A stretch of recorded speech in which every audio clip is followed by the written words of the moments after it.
Good afternoon, everyone. Thank you so much for joining this webinar this afternoon on CFA UK's new certificate in climate and investing.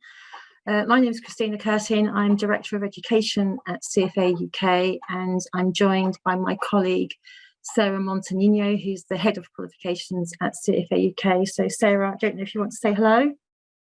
Hello everyone. As Christina said, I'm Sarah Montanino, Head of Qualifications at CFA UK. Thank you, Sarah. So the purpose of this webinar today is to really outline why CFA UK have decided to develop a new certificate in climate and investing, to give an understanding of what industry needs we think the certificate will address in terms of education, where we are currently in the process of that development, and to answer any questions that you may have. So we have a small number of slides to share with you, which will probably take 10 to 15 minutes to work through, but then there'll be plenty of opportunities for you to ask any questions that you may have. If you do have any questions that come to mind as we progress through the slides, please do share those in the Q&A function rather than the chat function, so that we don't miss any of your questions, and we'll try and get through as many of the questions as we can. The presentation is being recorded, so we will make it available afterwards to you. And on that note, I'll make a start. So in terms of the global context of why CFA UK have looked to develop a qualification now, as I'm sure many of you are aware, there's an increased urgency around the climate change agenda. We've just recently had the very high-profile COP26 conference in Glasgow, and I think there's a growing realisation that the impacts of climate change that we are seeing now are actually happening much sooner than anticipated. They're happening in the immediate term rather than in the longer term. They're happening now. Corresponding to that increased urgency, there is increasing regulatory pressure and policy. There's an expectation that financial supervisors recognise climate risk as a financial risk. There's an increasing number of market-led initiatives, with financial institutions taking climate voluntary action in record numbers. And of course, there's a corresponding growth in stakeholder pressure as public awareness grows of the urgency around climate change. That translates into reputational risk for any organisation that's not being seen to address those risks in their organisation's policies and processes. I just wanted to draw your attention to two particular quotes. One is from the United Nations Environment Programme's report of 2020, which states that, the nationally determined contributions as they're currently stated remain seriously inadequate to achieve the climate goals of the Paris Agreement, and would lead to a temperature increase of at least 3 degrees Celsius by the end of the century. And just as a brief reminder, the Paris Agreement goals are to limit global warming to well below 2 degrees Celsius and preferably to 1.5 degrees Celsius. So already we can see that, currently we're not on target to meet that unless real change is achieved. The other interesting quote, I think, is from the inevitable policy response from the PRI, which I'm sure many of you will be familiar with, that, climate change simply isn't, in the near term, priced into today's markets, but that when governments do act, and they will be forced to act more decisively than they have so far, that will leave investor portfolios exposed to significant risk. And the longer the delay in the policy response, the more disorderly, disrupt and abrupt that policy will inevitably be. So I hope that gives you an understanding of the context for why we've developed the qualification now. Other factors are, of course, we recognise that there is a change in attitudes and priorities among investors. We see that there's growing consensus that investors and investment professionals need to be educated on the risks, opportunities and investment impacts associated with climate change. But there's also recognition that this is a really very complex area with multiple stakeholders initiatives, metrics and tools, and we wanted to provide investment professionals with a logical framework to navigate your way through that. We hope that by doing that, we can encourage climate considerations to be integrated into the investment decision-making process. Because as the PRI noted, financial markets as they are currently are underprepared for climate-related policy risks. So to that end, the qualification as we've developed it really is for anyone who needs to understand or undertake climate analysis in their day-to-day roles, and you can see the range of roles there. The qualification purpose, as we've set it, is to enable investment practitioners to understand the implications of climate change on an investment organisation and incorporate relevant tools, techniques and data into investment decision making. We hope that investment professionals will take away from studying this qualification, a real understanding of climate science and the regulatory policy response, the rapidly changing corporate reporting landscape, the real data challenges that are in the space and approaches to risk management, the impacts, risks, and of course, opportunities presented by climate change. And I think one thing that we'd like to emphasise is that the body of knowledge that we've developed has been developed by investment professionals for investment professionals. And we hope that in delivering the qualification, it will help inform industry best practice. And in the longer term, hopefully establish threshold level of competence, understanding the key considerations, tools and investment approaches needed in the climate change space. I also wanted to give you an understanding of how we have worked with industry in developing this qualification. So developing a qualification is a fairly long process, which we started back in 2019 with a roundtable on climate change. And following that roundtable, we convened a working group of subject matter experts, and you can see some of the participants that we had in that 2020 working group. And that was really to advise on the potential need for qualification and what that qualification might look like. Following that working group and the realisation that a qualification was needed, we then convened a climate and investing panel to take us through development of the qualification and launch. And you'll see there some of the firms involved in that panel and the expertise there. Particularly for this qualification, it's obviously vitally important that we get the science right. So for that reason, we've had real inputs from Imperial College, and we're very lucky to have as our academic advisor, Dr. Ben Caldecott from the Oxford Sustainable Finance Programme. But the involvement with industry goes much further than the working group and panel members. In terms of the materials that we've put together, we've worked really closely with a number of teams across industry to actually author those materials. So we've had authoring teams from firms like M&G for the private markets chapter and the portfolio management chapter. We've had an authoring team from Willis Towers Watson on climate change impacts and opportunities. And of course, we've had the Grantham Institute in terms of authoring the chapter on climate science. So from our side, I think we've been absolutely delighted to have that level of input and guidance into the process, so we can really feel assured that what we've developed has been developed actually by industry to address an industry need. In terms of what that looks like for the framework, what we wanted to do is to kind of break it down into three main chunks. So the first chunk is really the building blocks. It's understanding climate science terminology, its impacts, the policy response. So topics 1 to 3, possibly 4, kind of give those building blocks.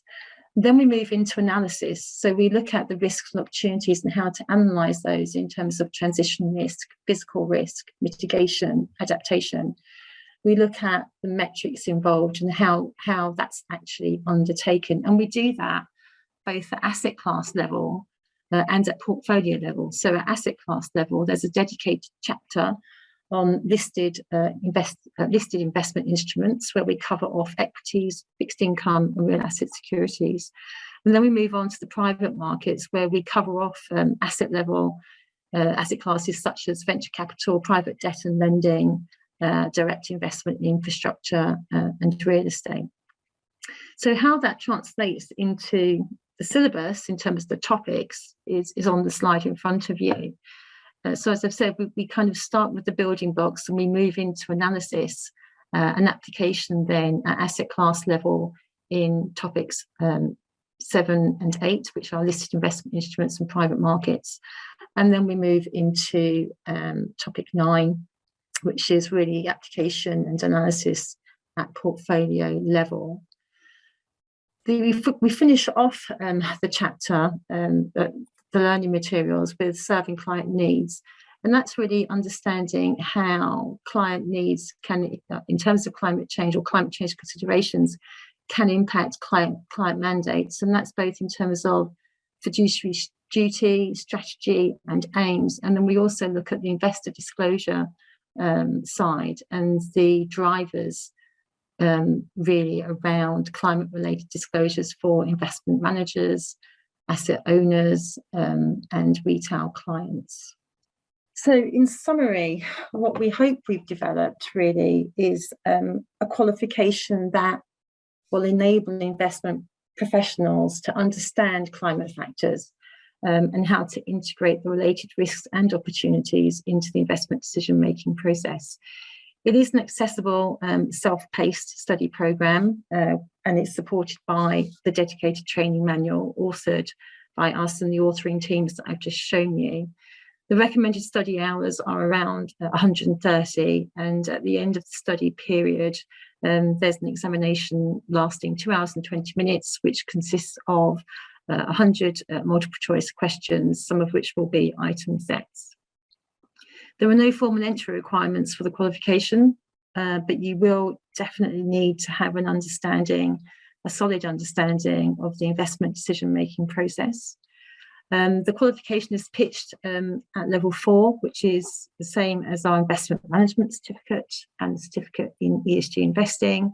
And in the UK, that's equivalent to first year of degree study in terms of the level of difficulty. And that final icon there is really to just underline the fact that we have worked really closely with practitioners and a number of firms to put this qualification together. So where we are now and next steps. So we're currently conducting a pilot. We have over 240 candidates registered for the pilot who've been studying since September. And we'll have the first pilot examinations in January 2022, early January 2022. And then we're anticipating that we will open up registrations more broadly at the end of January 2022, with first examinations available for everyone from March 2022. In terms of the cost, the exam registration fee will confirm this, but we're anticipating it will be around £495.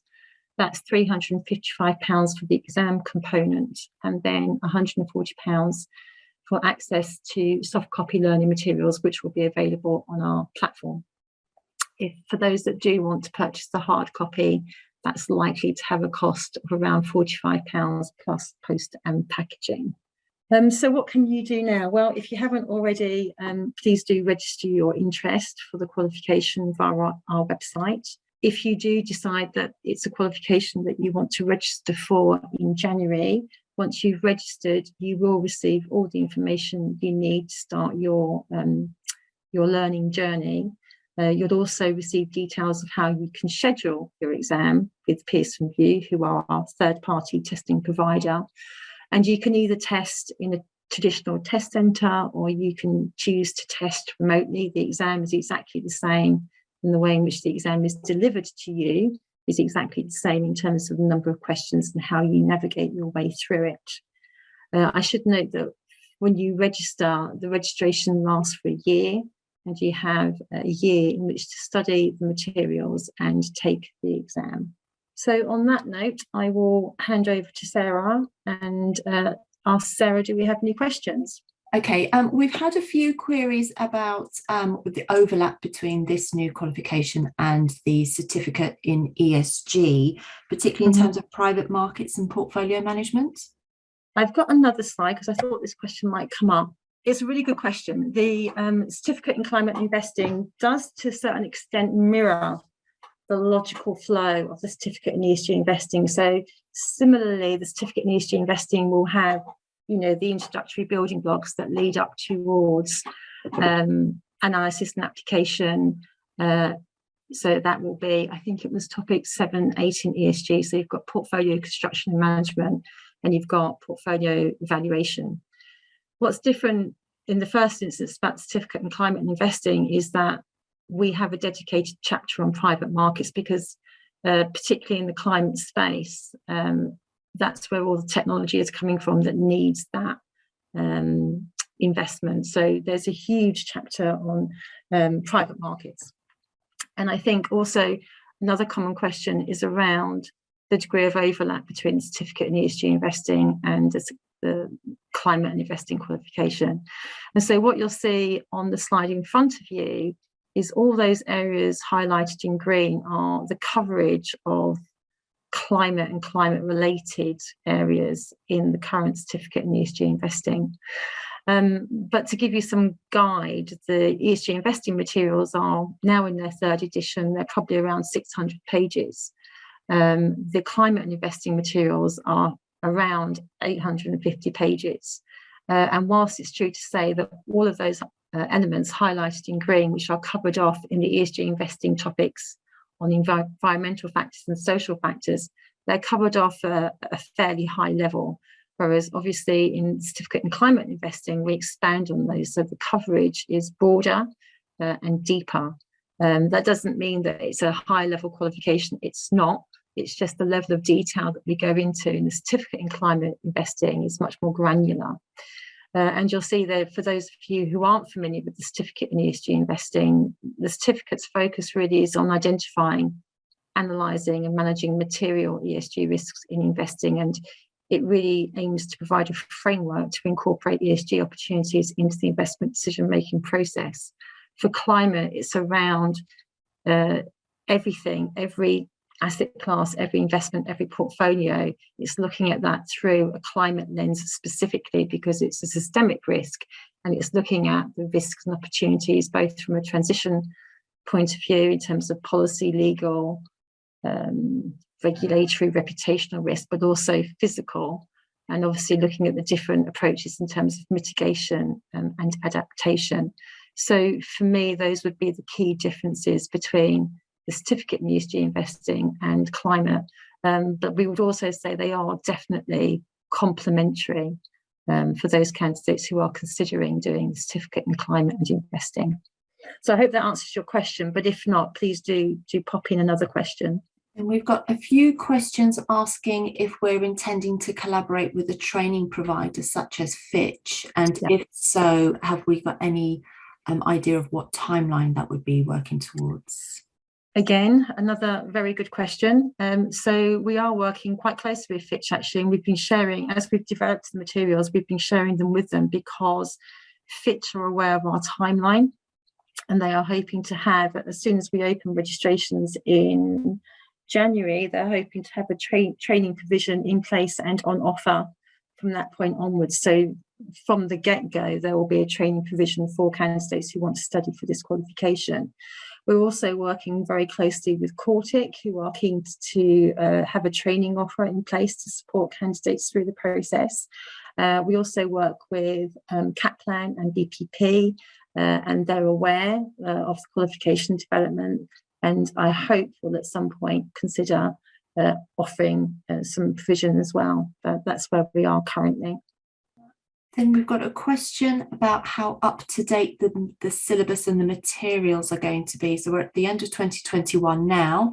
So will they be taking into account the commitments of COP26?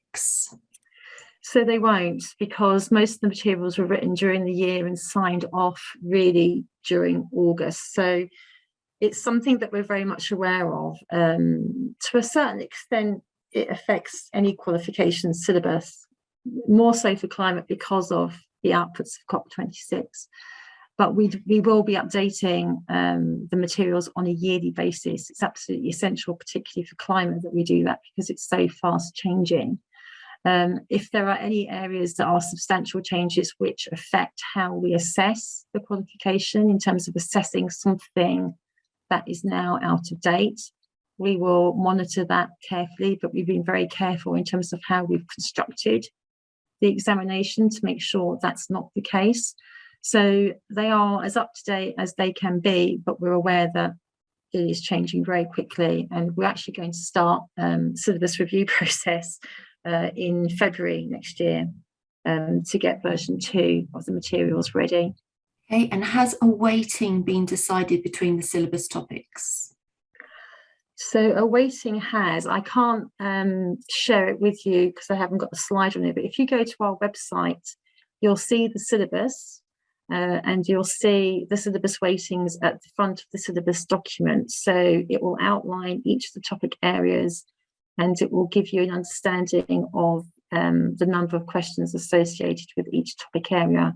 As you can imagine, we very much want to focus in on applications. So the most heavily tested areas in terms of weightings of the qualification are those topics 7, 8 and 9, which are the chapters on listed equities and asset class application in listed equities.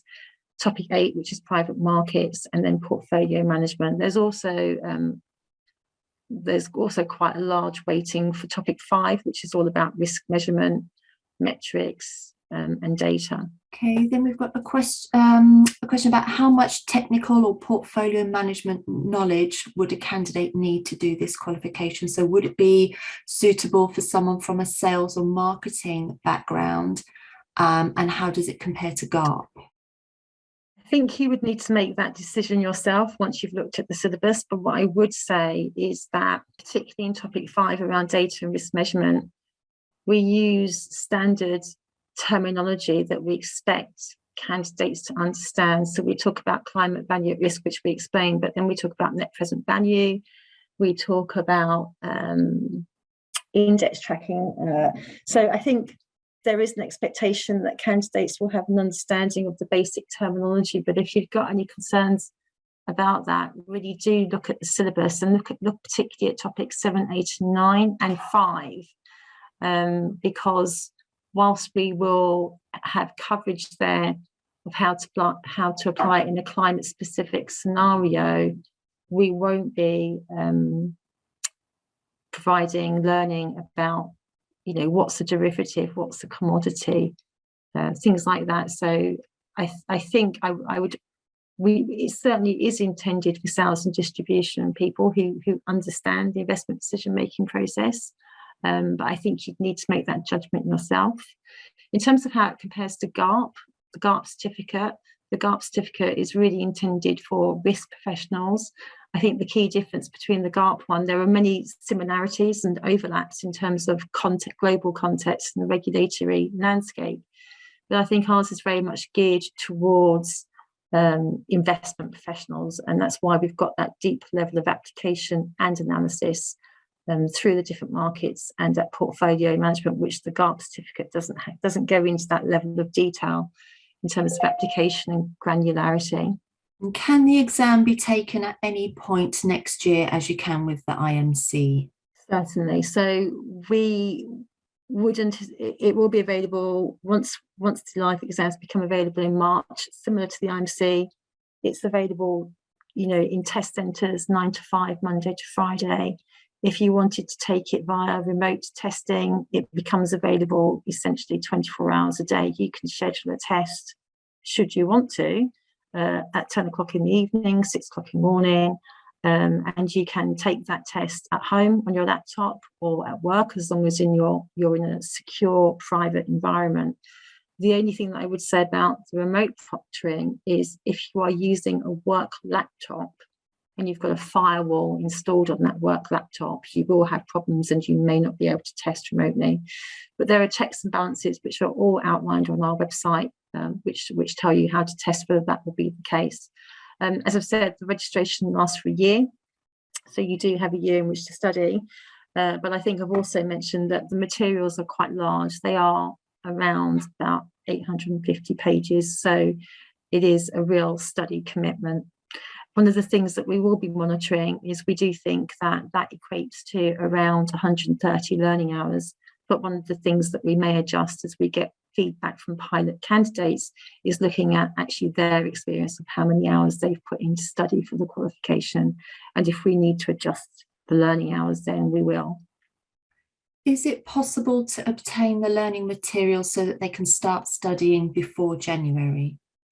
I'm afraid it's not, because part of the pilot as well as we go through it is to, test the robustness of it. I mean, thus far, we haven't had any kind of feedback of glaring errors or content mistakes, but we just want to make sure that by the time we get to January and we've taken account of feedback, there's nothing that we need to do immediately in terms of version 1. So it gives us that confidence to make sure that when we do open registrations up to candidates for learning, we're confident that they're right for you. And we've got a few questions asking a similar thing. So whether the course is under the purview of the CFA Institute or whether it's under CFA UK, and also linked to that, will it be available to US citizens as the ESG certificate was prior to the transfer to the Institute? So there are two aspects to that question. Very, very, very good question. So some of you may be aware that CFA UK developed the certificate in ESG investing, and in the last year, we've transitioned ownership of that qualification over to CFA Institute. As a UK-based society of the CFA Institute, CFA UK's primary goal is to serve, the investment sector and our members. And where we identify that there's a learning need or an education need that we can meet for the UK market, we will do that. When we start looking at qualifications or subject matter such as climate and ESG, obviously that's of a much more global nature because everything we do is joined up. So although we've developed it predominantly from the UK market, I hope you'll see if you do register for the qualification that actually coverage is global. We talk about, how it's applied in many different countries and best practice, and there's coverage, as you would expect, of the vast range of EU initiatives. We cover off America, we cover off China, we cover off other countries as well. So if we feel that it has got global application once we've delivered it next year, and we'll see that in interest, it's likely that we will have discussions with CFA Institute about them, again, transitioning the climate and investing certificate over to CFA Institute, because CFA Institute are much better placed to deliver a global programme than CFA UK are, and they're much better placed both in terms of operational delivery, but also in terms of their really robust practice analysis initiatives that they undertake globally to make sure that the body of knowledge is as global as it can be. On the second point, will it be available internationally? So we do have, we will be inviting participants via our partner societies to develop it, to offer it international. We've got the technology, but we would like to offer it to those across those in the US and other countries. But I think that's to be confirmed. We certainly have about 25% of our pilot cohort are international, and we do have American representation in that.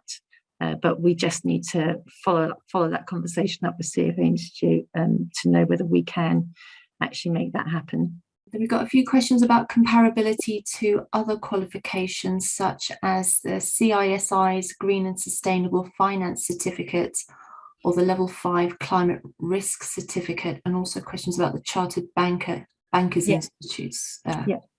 So I think all those questions are asking about the same qualification, essentially. So the Chartered Alliance, which comprises the Chartered Insurance Institute, the Chartered Institute for Securities and Investment, and the Chartered Bankers, have jointly developed a new certificate in climate risk and are jointly delivering that qualification. Having looked at, obviously we do our due diligence and we've reviewed that qualification. Again, our impression of that qualification is that it's more general. It's got a slightly stronger banking focus. Its remit is quite broad in terms of the roles that it covers, but it doesn't, again, have the depth of coverage that we have in terms of certainly the broad range of initiatives and regulatory measures and policy that we cover in the CCI syllabus. Also, some of the tools that we recommend using, like the PACTA tool or things like that. And again, as I've mentioned earlier, that deep coverage of by asset class in listed markets and private markets and application at portfolio level, that depth of coverage certainly isn't in that Chartered Alliance qualification. So it's really up to the individual what's going to be most relevant for your role. And I think if you are in the investment space, where the agenda is changing so quickly and it will continue to change rapidly, I think, in the next year, and there'll be higher expectations of those working in the sector to have a deeper level of understanding around this. And so I think, again, it's up for individuals to make that decision themselves, but that's what I would say in terms of our review of that particular qualification. Okay, and then the ESG exam, there's no calculations in that. Are there going to be any calculations in the climate exam? So indeed there will be, and candidates will have a calculation. So it will be things around calculating the weighted average carbon intensity, calculating carbon emissions, things like that. But it will be made very clearly in the materials, and actually the most relevant chapter where that falls is topic 5. And in the end of chapter questions, we've set out some calculation questions, which are the ones that you might possibly be asked to calculate within the exam. So there won't be any surprises. We're not aiming to say, oh, we're going to test this and you didn't know. It's really, we just want to make sure that you can calculate it, but there will be a small number of calculation questions. Then will candidates who have passed both the certificate in ESG and the new climate certificate, will that lead to a diploma or any kind of joint qualification certification? Unfortunately, it won't, because CFA UK no longer are the awarding body for the certificate in ESG investing. And because we're regulated by Ofqual, we're only really able to award the diploma once we put those component qualifications together. And because we're not the awarding body anymore for certificate in ESG investing, we won't be able to offer that diploma option going forwards. Then we have sort of a comment and a question. Sort of generally saying that more mock papers and questions would be helpful for both ESG and for climate, and asking, is that something that we'll be working on? It's certainly always our intention, and I know that under the really strong kind of leadership of CFA Institute, I think that's something they are looking to do for the certificate in ESG investing. We will try and do that for climate. I think we're aware that we haven't been able to do that in the past. As you can imagine, building a bank of questions for live exams and specimen is quite time consuming and resource intensive, because when we commission questions, they go through a really robust process of review with panel members. So every question that you see in the live or in the specimen paper has gone through a number of reviews before you get sight of it. So it's really how we can resource that next year to build that bank as quickly as we can and release more questions to you. It might be the case that we will be releasing a full specimen paper of 100 questions. It might be that we won't release a second one, but we might try to release some more questions to give you an idea of the types of questions that can be asked and the level that we're testing. I think that's certainly the intention, and we're looking to build and consolidate the question bank that we have as quickly as possible to do that. And can the learning material be purchased separately from the exam registration, as you can at the moment now with the ESG manual being available on Amazon? So we won't be enabling that for the first year. I think it is something we would like to consider, But I think for now, the only way that you can access the materials is through exam registration. I think the point for us is that whilst we recognise that many people might want to access the materials just for reference purposes, actually what's vitally important to us is that you take the qualification, that you actually apply the learning and get a qualification out of it. Then a question about registering their interest. I think, does that limit when they would be taking the exam? Not at all. I think it's just a mechanism for us to make sure that where you have registered your interest, we know who you are, and then we can communicate as and when the exam becomes available. But as I said, we are anticipating opening up registrations at the end of January. You can register at any time you choose to, and then you have a year in which to take the exam. Then the ESG certificate had the recognition from the PRI. Is there anything similar for CCI? So we have had conversations with the IIGCC, and there's a supporting forward from the IIGCC in our materials.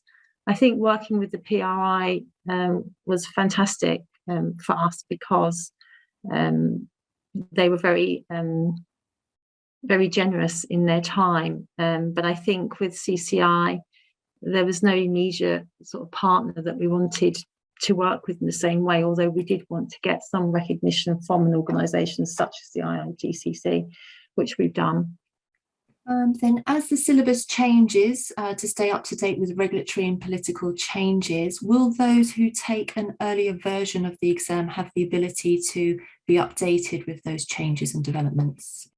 So the answer is yes. What we're looking to do, starting from next year, we're aware for example, for ESG graduates, and it will be the same for climate and investing graduates, that the rate of change is quite quick. So what we want to do is to, for those that decide to become members, have a professional learning plan on our professional learning platform. And the intention of that professional learning plan really is exactly as you say, it's to give a sweep of key updates that have happened in that kind of body of knowledge, but also to potentially expand and deepen on some of those areas within the curriculum. So we're looking to develop out the first learning plan, which I think will be ESG, and in March next year. We're looking to do something similar for our investment management certificate candidates, and we are looking to do something particular for climate and investing candidates anyway. So that's in terms of professional learning. But I would also say that if you do register, what we've tried to do, and we've done with our ESG candidates, is as we update, so you'll have version 1 of the materials. When we update and we publish version 2, you will automatically have access to version 2 of the materials, as long as you've got access to the platform. And then when we publish version 3, version 1 will fall off and you'll have access to version 2 or 3, depending where you are in your journey. So you will have access to new updated materials, and so you can see what the changes are, but also we're hoping to, on the professional learning side, complement that with a professional learning programme. So someone just wants to check that they heard you correctly. So I think you said the CCI book will be 850 pages. Yeah. This is twice the size of the ESG book, but the estimated study period is similar, and they're just checking that they heard that correctly. Yeah, so it's not twice the size of the ESG book. ESG in the 3rd edition is about 600 pages, but it is a valid point about the learning hours, and it's something that we're monitoring. When we delivered the 1st edition of ESG, that was around 400 pages, and again, 130 learning hours. When we got feedback from pilot candidates, most were significantly under the 130 hours, and I mean significantly. That was down, I think, also to the nature of the pilot cohort, who tended to be specialists already in that space. But we continue to monitor the learning hours for our candidates, and I think actually now, with the ESG materials being around 600 pages, the 130 is probably right. Whether it's exactly right for climate, we don't know yet. So that's one of the purposes of the pilot, is to get feedback from candidates to tell us how long it's taking them. the 130 hours is always a guide. It really depends on your starting point. If you're already in this space and have an understanding, you will progress to it much more quickly. If it's completely new to you, you will likely need all of those learning hours. But as I've said, once we've got the feedback from pilot candidates, we will look to amend that if we need to. At the moment, it seems about right, but we don't want to change it without any base evidence on which to do that, and we'll get that from the pilot candidates. Do successful candidates have to pay a recurring annual fee to use the badge every year as they do with the CFA certification? No, so once you've achieved a CFA UK qualification, you'll get your certificate. You hold that qualification indefinitely, and I think what you're referring to is our digital badge that you can use on social media. Again, once you've passed the qualification and we issue you with that digital badge, again, you keep that indefinitely. There's no requirement to retake the qualification or to be a member of CFA UK to use that digital badge. Then Advanced RI Analysis course from the PRI Academy provides an in-depth look at the use of sustainability data in fundamental investment analysis and stock valuation. Does CCI give a similar insight knowledge? Yes, I think very detailed. I think when you read topics 5, which are all around data measurement and analysis, it's very deep as applied to different asset classes. So it is covered quite at quite a deep level, I think, in topic 5, which is risk measurement, and then the application chapters on private markets, listed markets, and portfolio manager level. And it is quite technical. And will the CCI qualification fee be the same as for ESG? So it's likely to be, as I've said earlier, I think it was £495 for the full registration, and of that, I think I said, bear with me, £355 will be for the exam component. So that's payment for you to take the exam, your first sitting of the exam. Hopefully you won't need to take a second sitting, but if you did need to sit again, that £355 becomes payable again. And then the learning materials component is £140. But as I've said, you get access to the learning materials on the platform, and that's for version 1. And when version 2 becomes available, you'll also get access to that as well. Those prices are to be confirmed, but at present time, we don't see that they would change, but we will look to confirm those when we launch in the new year. And do we have any other similar qualifications in the pipeline? Very good question. We're actually turning our attention to potentially a qualification in impact investing. So we are in the process of convening a working group to advise us, similar to what we've done for CCI and DSG, to advise us of whether there is in fact a qualification need. Upskilling and education don't always need to be in the form of a qualification. Sometimes it can be smaller modules of professional learning. So we're always very careful to make sure that we consult with different individuals and firms to make sure there's a qualification need. Part of their role will also be to look at the work of the Impact Investing Institute, who have created an impact investing learning framework.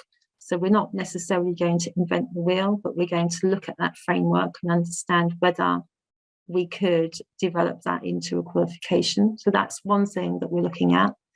The other thing that we're looking at, which is really exciting for us, I think, is on the investment management certificate.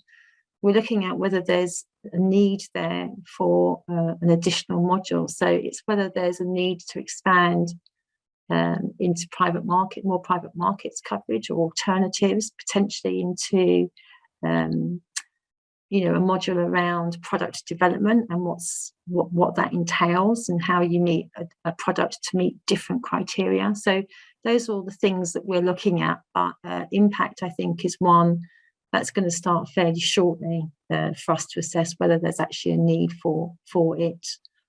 And will we be sharing the feedback that we receive from those who've are participating in the CCI pilot?